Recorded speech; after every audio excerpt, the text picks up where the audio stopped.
Alright, so this is my presentation on the historical significance of Led Zeppelin's Stairway to Heaven. This is made by myself, Brenda and Brian. Maybe. There we go. So what are we going to expect from this presentation? So first we're going to go over some general information, accolades about the song, and also part of the album. Then we're going to go into some brief history prior to the release of the song, so how it was written and stuff, and then history after its release, so how it affected people and all sorts of other history after it. And then we're going to go into a song timeline that I wrote myself. And then we're going to go into the description of the timeline because it's going over the whole timeline would take way too long. And then we're going to go into my research part of this project, into my interviewer's thoughts. That's where I interviewed 3 people on their idea on what they thought about this song and how it affected them. So let's go into some accolades and general information. So, in my opinion, this is one of the most true classic rock songs ever written. And now it's kind of biased because I'm a huge Led Zeppelin fan, and I love Led Zeppelin 2, 3, 4, all the other albums. They're the essence of true classic rock, but this is, for me, my number 1 that's ever came from them. Just some accolades about the song. It's in the Grammy Hall of Fame, which is a pretty big deal. It's ranked 31st in Rolling Stone's 500 greatest songs of all time. It has sold more sheet music than any other rock song to date, which is honestly probably the biggest achievement, because there's so many great songs out there, and that the fact that this one has sold the most sheet music is pretty insane. So now this song is on the Led Zeppelin IV album, which came out in November of 1971, and that's a pretty big deal too, which I'll get to later because it was on an album and it wasn't produced as a single. So let's go into the history in the making of Stairway to Heaven. So Jimmy Page and Robert Plant, mostly Jimmy Page in the beginning, wanted something to replace the song Dazed and Confused. Not so much replace it, but they wanted to one-up it from their previous previous songs. So they needed something new. And it started off in the early 1970s. It was a pretty long process. They were on tour writing this song and thinking about it. And actually, towards the late 1970s, they told reporters that they thought this song would be around 15 minutes long. So just to let you know, it's an 8 minutes long song, so they almost cut it in half, which is a pretty big deal. Most of the recording was done at Jimmy Page's Boathouse, which had an 8-track studio down in the basement. A lot of the writing took on at this 250-year-old cottage called Bron Yer Or, which is a pretty interesting name. But that's where a lot of Led Zeppelin great songs were recorded. Songs from Led Zeppelin III, Led Zeppelin II, just tons of them. Not every song, but that's where most of their good songs came from. And it's actually interesting to note too that that's where the psychedelics they kind of say that's where they did psychedelics to write this song.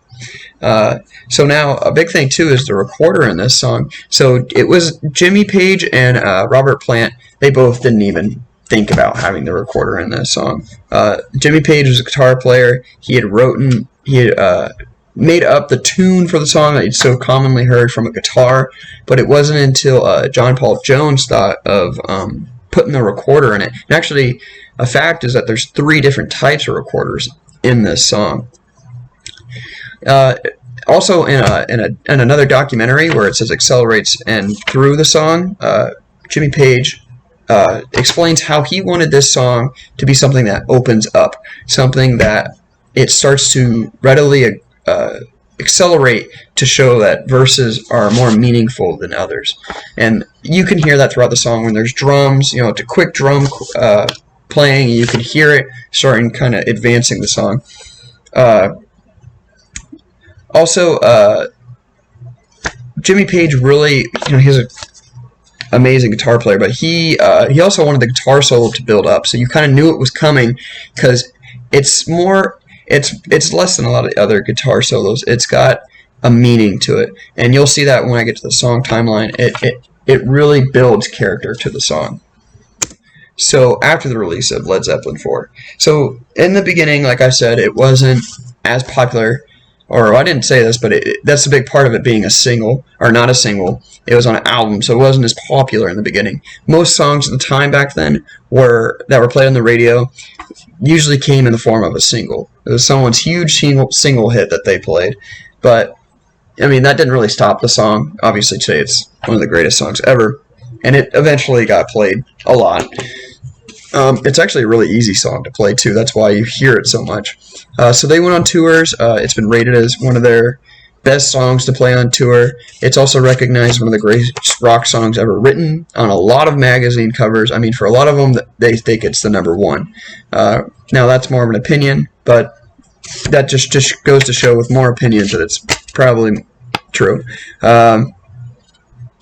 It changed every guitar store known to mankind. That's very true, too, because you ever hear the people... They go into guitar stores now and they say that playing Stairway to Heaven is kind of banned because that's what everybody goes in there to play. They grab a guitar and they start playing Stairway to Heaven because it's just how it is, and people play it too much. They say it's banned, which is not really banned, but it's funny to hear. So it did change rock and roll too because it introduced new ways of playing music. It's really story driven.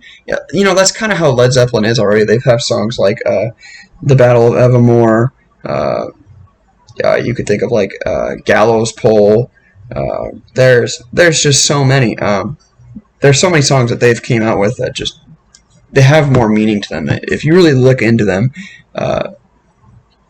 Have meaning in them more than you would think they would. So this also changed the psychedelics era. So now I didn't start it, but it was kind of part of it because this is where a lot of people start taking psychedelics, and there's a lot of quotes too where people say, "Well, on psychedelics, they've listened to this song and it's just changed their life." It definitely influenced that era. Also, a big thing was a large lawsuit that they came across 4 years after Led Zeppelin IV released. There was a band called Spirit that had released the song Tourist in 1968, and they sued Led Zeppelin for...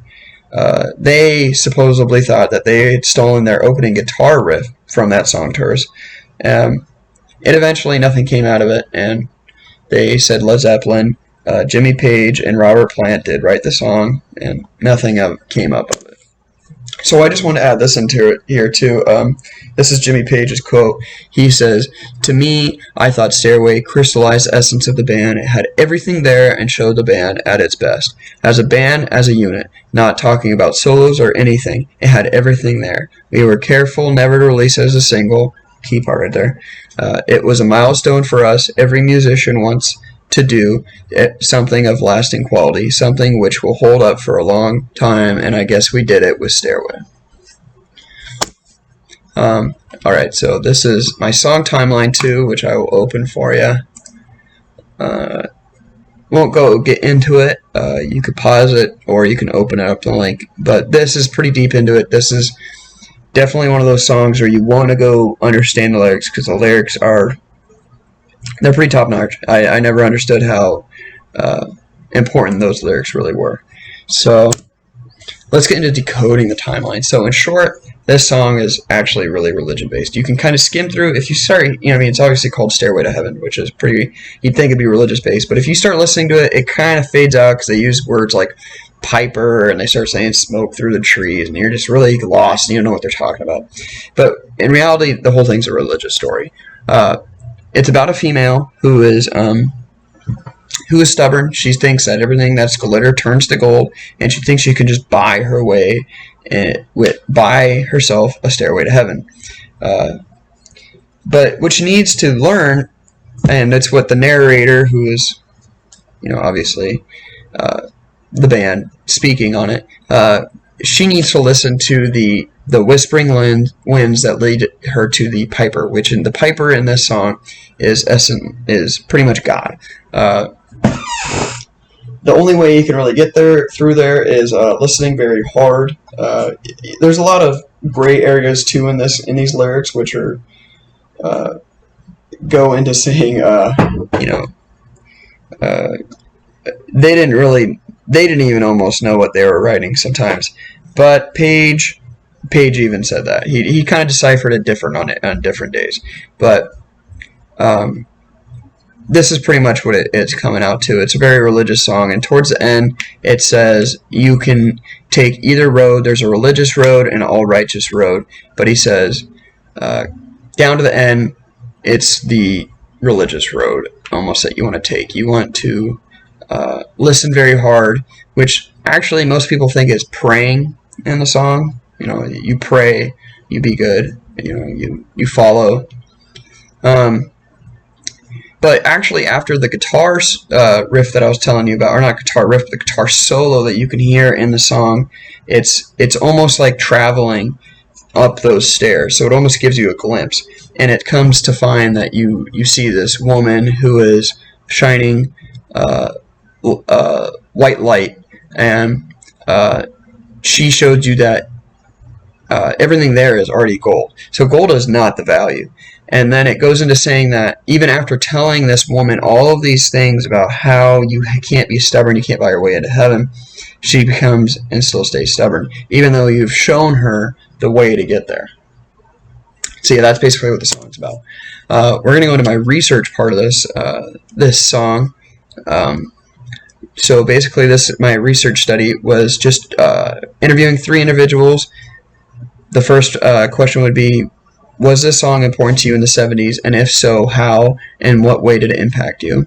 Second is, was this song, in your opinion, one of the most pivotal songs of the last half century? Number 3 is, do the lyrics still confuse you at all, and do you think they were on psychedelics at the time? So the first person I interviewed was my father. He was born in 1956, and a key thing is he lived in Washington, where a lot more hippie-driven. I don't want to say that too much because the East was a little different, but we'll get in that with the next interviewers. So I asked him those 3 sets of questions, and he said he told me he wasn't that old when it first came out. I mean, he was still 15 years old around the time, but when a few years later after the song, it was a pretty big song once it started developing throughout the years. He used to play it with his Rolling Stones albums that he loves. And he told me it didn't really affect him too much. It really wasn't until like when he was in the Navy and after it, because the song kind of stuck with him for a long time. He told me this story, though, where he actually, it wasn't with this song, but with those Rolling Stone songs, he had blown out his dad's speakers. So it probably contributed into the blowing out those speakers earlier, but that's interesting to note. I asked for number 2. He said it was definitely made his top 10. Number 3, he said he didn't really know the lyrics. He definitely agrees that psychedelics is a huge part, because honestly, I think he probably did psychedelics too at the time, because he's a hippie and he's from Washington. But he said he did understand the lyrics more once he did get out of the Navy, and when he was in the Navy, just because it was more prevalent where they were smoking weed, dope was around, and psychedelics wasn't really outlawed, or even when it was outlawed, it still wasn't very controlled. But yeah. So here's my mother too, who important. She was born in Atlanta. She lived in Atlanta for a long time, or she was born in Louisiana, but she grew up in Atlanta for most of the time. She was born in 1961.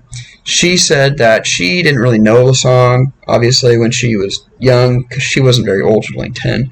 But she said when it was at her dance in high school, she said this is the most thing she remembered vividly, is that she never wanted to dance with anybody, because she knew that if she had to dance with this song, it would take her 8 minutes to dance. So that was one thing that she remembers from this song. Nowadays, she thinks this song is a masterpiece. It is definitely one of the top 5 songs of this rock generation, she said. She still doesn't really know the lyrics. She knows the guitar and the flute in the background, the recorder, and she said she wouldn't doubt that they were on psychedelics while writing this song, which pretty much everybody could agree with on that.